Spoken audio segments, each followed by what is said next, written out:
Okay. ಮಾರ್ಕೆಟಲ್ಲಿ ಹೊಸ business ಬಂದಿದೆ. ಆಲಿಮನಿ ರೀಸೆಂಟ್ ಟೈಮ್ಸಲ್ಲಿ ತುಂಬ ಡಿವೋರ್ಸ್ ಕೇಸಸ್ ಆಗ್ತಿದೆ.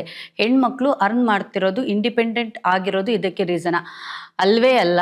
ಈ reason may be you can take it as 10-20%. ಯಾವಾಗಂದ್ರೆ ಇಗೋ ಕ್ಲಾಶಸಲ್ಲಿ ಪರವಾಗಿಲ್ಲ ಅವ್ನು ಇಲ್ದಿದ್ರೆ ನಾನೇ ಬದುಕ್ಬೋದು ಅಂತ ಆ ಥರ ಏನಾದರೂ ಥಿಂಕ್ ಮಾಡಿದ್ರೆ that it will work out.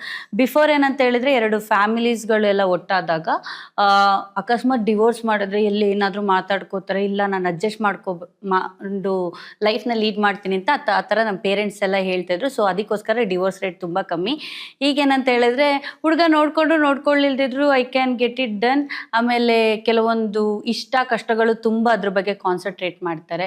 Before ಎಲ್ಲ ಸ್ಯಾಕ್ರಿಫೈಸ್ ಮಾಡ್ಕೊಂಡು ಅಡ್ಜಸ್ಟ್ ಮಾಡ್ಕೊಂಡು ಮಾಡ್ತಾಯಿದ್ರು. ಮೇ ಬಿ ಆ ರೀಸನ್ ಆಗಿರ್ಬೋದು.